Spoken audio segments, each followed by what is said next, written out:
Kapatid, hindi ako nanguhula.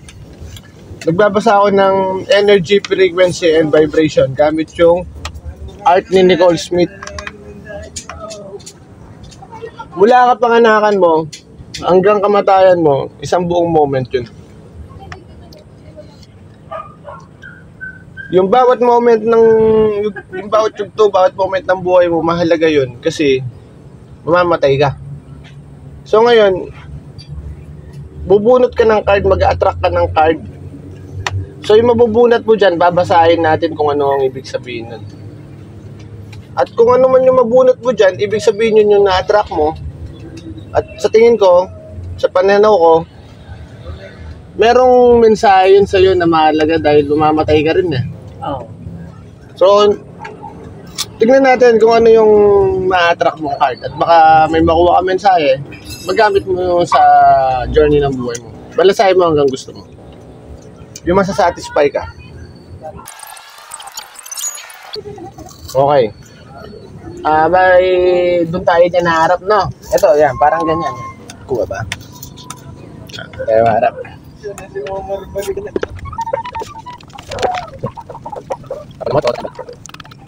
Okay. May jacket.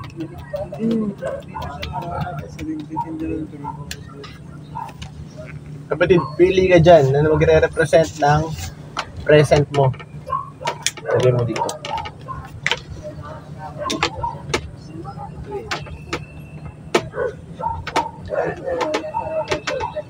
O ngayon kapatid, pili ka ng card na magre-represent ng past. Tapos lagay mo dito.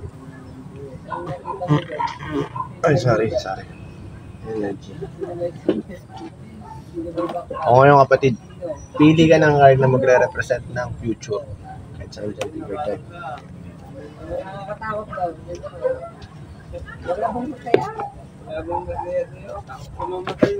Okay. So yan napili mong card. Sa dami-dami ng card, bakit sa moment ng buhay mo yan pa yan makukuha mo? Di ba yan pa yung makukuha mo? Bakit kaya? May universal law na law of oneness na isa lang lahat yan. Nagkikipag-uusapan lahat sa isang lahat ng yan. Kaya yan, binigyan ng pagkakataon, ito. So kapag baliktad yung picture, ibig sabihin may opposing energy. Ito ang present. Right here, right now. O yan. Ano yan? Kailangan ko ng magic wand. Ay, ano yan? 6 of Pentacles. 4, 6. 6 na Pentacles, di ba? Ay, ba ibig sabihin yan? Oh, may meaning yan. Ang meaning yan, itong mga Pentacles na yan, yung bituin na may bilog, nagsisimbolo yan ng elemento ng lupa. Yung elemento ng lupa, ina-associate yan sa wealth, kayamanan, na posibleng mga material na bagay, pera, salapi, kalusugan. Mas mahalaga ang kalusugan, kayamanan yun. Oras, o yung moment mo, yung buhay mo, kayamanan mo yan. Yung nagre-represent din siya ng ina-associate din siya sa stability, security. So lahat kasi tayo ng tao, nakikinabang tayo sa lupa, kaya yun yung elemento ng lupa. Yun ang ibig sabihin ng mga yan bilog na yan. Ngayon, itong 5 of Pentacles na yan, ang ibig sabihin yan, ikaw, marunong ka magbigay. Marunong ka magbigay, mapagbigay kang tao. Hindi mabigat sa'yo, hindi mahirap sa'yo magbigay. Ngayon, sa pagbibigay mo, natututunan mo nang magbalanse ng kung sino yung binibigyan mo. No. Yung para bang ito resulta to ng ano? Resulta to ng mga nakaraang karanasan. So na patungkol sa pagbibigay mo, sa pagiging papagbigay mo. Nagbibigay ka pero ngayon nagiging matured ka na dahil binabalanse mo na yung binibigay mo, hindi na katulad nung dati. Natututo ka nang gamitin yung kaalaman mo, yung karunungan mo sa pagbibigay. Para maiwasan na yung trauma na nabuo sa'yo ng takot na maabuso ka ulit. So meron tong kinalaman sa pagbibigay, yung bagay na nakukuha mo, yun lang naman yung bagay na natatanggap mo, yun lang naman din yung binibigay mo eh. O ngayon nagbabalanse ka na. Binabalanse mo na, pinagpaplanuhan mo na yung way mo ng pagbibigay. Right now. Bakit kasi ganyan yan? Tingnan natin ang nakaraan. Okay, yun nga, judgment. Nakabaligtad. Hanggang ngayon, konektado yan. Etong judgment na to, ano yan? Parang pagsasama rin mo ng isang buong chapter ng buhay mo na may kinalaman yan sa pagbibigay.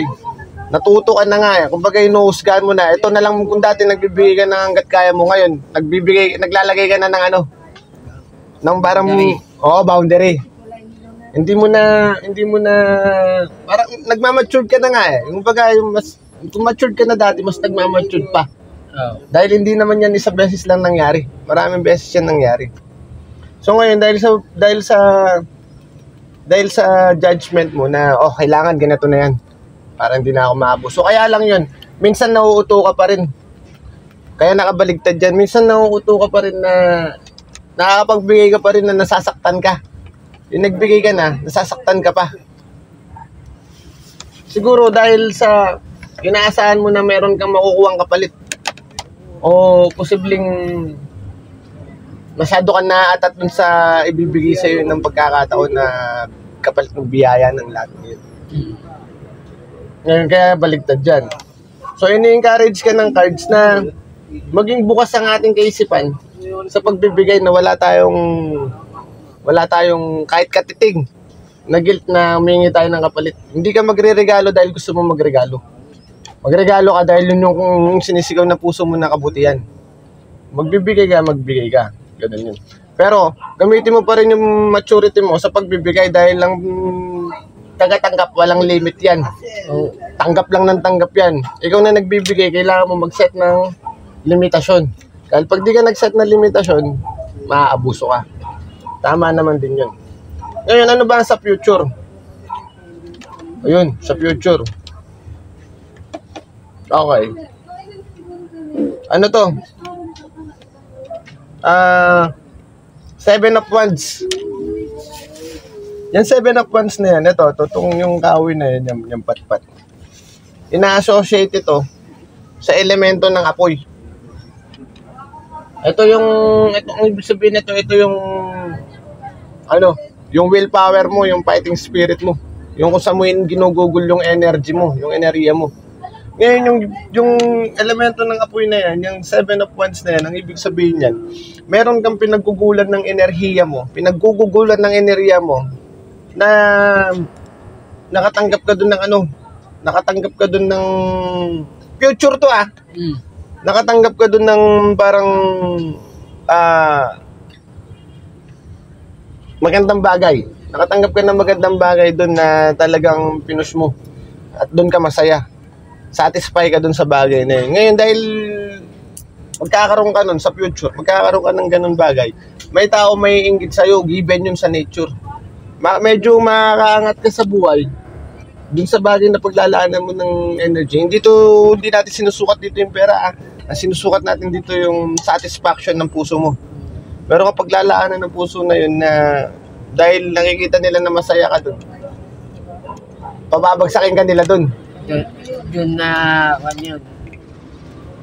Hindi, yun yung future mo, pababagsakin ka nila. Pero yung pagkakataon nun, kailangan mong daanan yung part ng buhay mo na yun kasi dahil doon masusukat mo kung sino yung mananatili sa'yo talaga na totoo.